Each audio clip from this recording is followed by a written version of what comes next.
નમસ્કાર. દિવસભરના તાજા સમાચારોમાં તમારું સ્વાગત છે. તમારી સાથે હું છું પિનલગીરી ગોસ્વામી. સમાચારો વિસ્તારથી જાણીએ એ પહેલા મહત્વના સમાચારો ઉપર એક નજર. નમસ્કાર મિત્રો આજની વિડીયોમાં વાત થશે રાજકોટમાં કિન્નરો અને રિક્ષા ચાલકીઓ વચ્ચે મોટી બબાલ થઈ હતી. ત્યારે આગળ વાત થશે ચેન સ્નેચિંગ કરતી મહિલાની ગેંગ ઝડપાઈ ગઈ છે. ત્યારે આગળ વાત થશે અમદાવાદમાં રફતારના રાક્ષસનો મોટો કહેર યથાવત જોવા મળ્યો છે. ત્યારે વાત થશે જૂનાગઢ સક્કરબાગ પ્રાણી સંગ્રહાલયમાં આફ્રિકન ઝીબ્રાની એન્ટ્રી થઈ ગઈ છે. ત્યારે આગળ વાત થશે ડોનાલ્ડ ટ્રમ્પના શપથ પહેલા વોશિંગ્ટનમાં ગોળીબાર થયો હતો. આગળ વાત થશે તાવથી 4 વર્ષના બાળકનું મોત થયું છે. ત્યારે વાત થશે 10 વર્ષમાં 55,000 વિદ્યાર્થીઓએ ખાનગી શાળાઓ છોડી છે. આગળ વાત થશે આણંદમાં 18 વર્ષીય યુવતીની આબરૂ લૂંટાઈ છે. ત્યારે વાત થશે જૂની અદાવતમાં મહિલા ઉપર મોટો હુમલો કરવામાં આવ્યો છે. ત્યારે વાત થશે આરજીકર બળાત્કાર અને હત્યા કેસમાં સંજય રોયને મળી છે આજીવન કેદની સજા. હવે મિત્રો સમાચારો વિસ્તારથી. કોલકાતાની આરજીકર મેડિકલ કોલેજમાં તાલીમાર્થી મહિલા ડોક્ટર પર બળાત્કાર અને હત્યાના કેસમાં સિયાલદહ કોર્ટે સજાની જાહેરાત કરી છે. કોર્ટે દોષિત સંજય રોને આજીવન કેદ અને 50,000 રૂપિયા દંડની સજા ફટકારી છે. સંજય રોયે છેલ્લા શ્વાસ સુધી જેલમાં રહેવું પડશે. આ કેસમાં કોર્ટે કહ્યું છે કે આ rarest of the rare case નથી. મિત્રો અન્ય મહત્વના સમાચારની વાત કરીએ તો જૂની અદાવતમાં મહિલા ઉપર હુમલો. આજવા રોડ એકતાનગરમાં રહેતા શબનમબેન સદામભાઈ પઠાણ બાપોદ પોલીસ સ્ટેશનમાં ફરિયાદ નોંધાવી છે. જેમાં તેઓએ જણાવ્યું છે કે અમારા મહોલ્લામાં રહેતો મોઇન અને તેના પિતા અબ્બાસભાઈ સૈયદ મારી પાસે આવીને કહ્યું કે તારો ભાઈ કલ્લુ ક્યાં છે, તેને મારા પર કેસ કર્યો છે. જેથી મેં તેઓને જણાવ્યું કે મને ખબર નથી તે ક્યાં છે. પિતા પુત્ર ઉશ્કેરાઈને મને ગાળો બોલ્યા અને મારા ઉપર હુમલો કર્યો. મિત્રો અન્ય મહત્વના સમાચારની વાત કરીએ તો આણંદમાં 18 વર્ષીય યુવતીની આબરૂ લૂંટાઈ છે. આણંદમાં દુષ્કર્મનો કિસ્સો સામે આવ્યો છે. જેમાં આણંદના ઉમરેઠમાં યુવતી સાથે દુષ્કર્મ કરવામાં આવ્યું છે. ઘટનામાં 21 વર્ષીય યુવક 18 વર્ષીય યુવતીને તેની માતા બોલાવે છે એવું કહીને ઘરે લઈ ગયો હતો. જે બાદ તેણે યુવતી સાથે દુષ્કર્મ આચર્યું હતું. સમગ્ર ઘટનાને લઈને યુવતીએ ઉમરેઠ પોલીસ સ્ટેશનમાં ફરિયાદ નોંધાવી છે. જે બાદ ઉમરેઠ પોલીસે આરોપી પાર્થ રાવળની ઉમરેઠમાંથી જ ધરપકડ કરી છે. મિત્રો અન્ય મહત્વના સમાચારની વાત કરીએ તો 10 વર્ષમાં 55,000 વિદ્યાર્થીઓએ ખાનગી શાળા છોડી છે. અમદાવાદ મ્યુનિસિપલ સ્કૂલ બોર્ડ સંચાલિત શાળાઓમાં 10 વર્ષના સમયમાં ખાનગી શાળા છોડીને 55,605 વિદ્યાર્થીઓએ પ્રવેશ મેળવ્યો છે.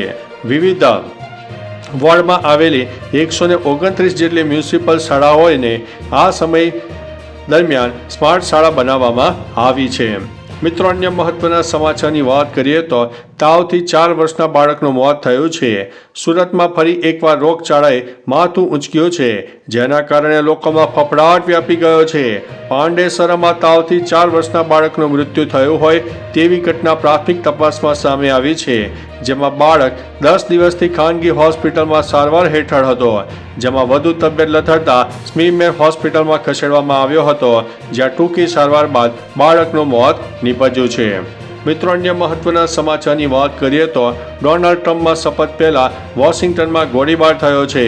અમેરિકાના વોશિંગ્ટન ડીસીમાં એક બાજુ ચૂંટાયેલા પ્રમુખ ડોનાલ્ડ ટ્રમ્પ 47માં પ્રમુખ તરીકે શપથ લીધા હતા. તેવા સમયે રાજધાનીમાં ગોળીબારની એક ઘટના સામે આવી હતી. આ ઘટનામાં હૈદરાબાદના ભારતીય વિદ્યાર્થીની ગોળી મારીને હત્યા કરવામાં આવી હોવાનું જાણવા પણ મળી રહ્યું છે. મિત્રો અન્ય મહત્વના સમાચારની વાત કરીએ તો જૂનાગઢ સક્કરબાગ પ્રાણી સંગ્રહાલયમાં આફ્રિકન ઝીબ્રાની એન્ટ્રી થઈ છે. જૂનાગઢ સક્કરબાગ ઝૂમાં નવા 2 મહેમાનોનું આગમન થયું છે. જેમાં આફ્રિકન ઝીબ્રાને ઝૂમાં લાવવામાં આવ્યા છે. પ્રથમવાર સક્કરબાગ ઝૂમાં લાવવામાં આવ્યા છે. ઝીબ્રાને જોવા માટે શહેરીજનો આવી રહ્યા છે. સાથે સાથે ઝીબ્રાને ક્વોરન્ટાઇનમાં રખાયા બાદ પ્રવાસીઓ માટે ખુલ્લા મૂકવામાં આવ્યા છે. 12 વર્ષથી નાના બાળકો માટે ટિકિટ 15 રૂપિયાના બદલે 20 રૂપિયા કરવામાં આવી છે. મિત્રો અન્ય મહત્વના સમાચારની વાત કરીએ તો અમદાવાદમાં રફતારનો રાક્ષસનો કહેર યથાવત જોવા મળી રહ્યો છે. અમદાવાદના વસ્ત્રાપુરમાં આવેલી સંજીવની હોસ્પિટલ પાસે મોડી રાત્રે ઓવર સ્પીડમાં કાર ચાલકે અકસ્માત સર્જ્યો હતો, જેમાં વસ્ત્રાપુરમાં ટ્રાફિક પોલીસની કેબિન પણ ઉડાડી દીધી હતી તો કાર ચાલકની ગાડીના ફ્રન્ટ પાર્ટના રસ્તા ઉપર કચ્ચર ગાણ વળી ગયા છે. પોલીસે કાર ચાલકની અટકાયત કરીને તપાસ હાથ ધરી છે. આ અકસ્માતને રોકવા માટે પોલીસ દ્વારા ઘણા પ્રયાસો પણ હાથ ધરવામાં આવી રહ્યા છે. મિત્રો, અન્ય મહત્વના સમાચારની વાત કરીએ તો ચેઇન સ્નેચિંગ કરતી મહિલા ગેંગ ઝડપાઈ છે. સુરતમાં ચેઇન સ્નેચિંગ કરતી મહિલા ગેંગને ઝડપી પાડવામાં આવી છે. શહેરની જહાંગીરપુરા પોલીસે આ ત્રણેય મહિલાઓની ધરપકડ કરીને વધુ પૂછપરછ હાથ ધરી છે.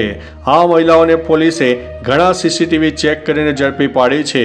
જોકે મહત્વની વાત તો એ છે કે આ ત્રણેય મહિલા આરોપીઓ સુરતની નહીં પરંતુ અંકલેશ્વરની છે અને અંકલેશ્વરથી સુરત ચોરી કરવા માટે આવતી હતી.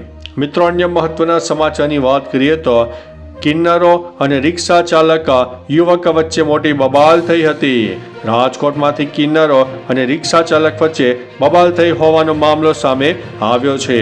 જેમાં બોલાચાલી બાદ કિન્નરો અને રિક્ષા ચાલક વચ્ચે મામલો તંગ બન્યો અને રસ્તા વચ્ચે બંને પક્ષો વચ્ચે છૂટા હાથની મારામારીના દ્રશ્યો પણ જોવા મળ્યા હતા. સ્થિતિ એટલી તંગ બની કે બંને પક્ષો એકબીજા પર હુમલા કરવા માટે પણ ઉતરી આવ્યા. સમગ્ર ઘટનાને ટ્રાફિક જામ થયો હતો અને ઘટનાની જાણ થતાં જ પોલીસ એક્શનમાં આવી અને કાર્યવાહી હાથ ધરવામાં આવી છે. તો ચાલો મિત્રો, ફરીથી દેશ અને દુનિયાના સુપરફાસ્ટ સમાચાર લઈને મળતા રહીશો. ત્યાં સુધી અમને રજા આપશો. નમસ્તે.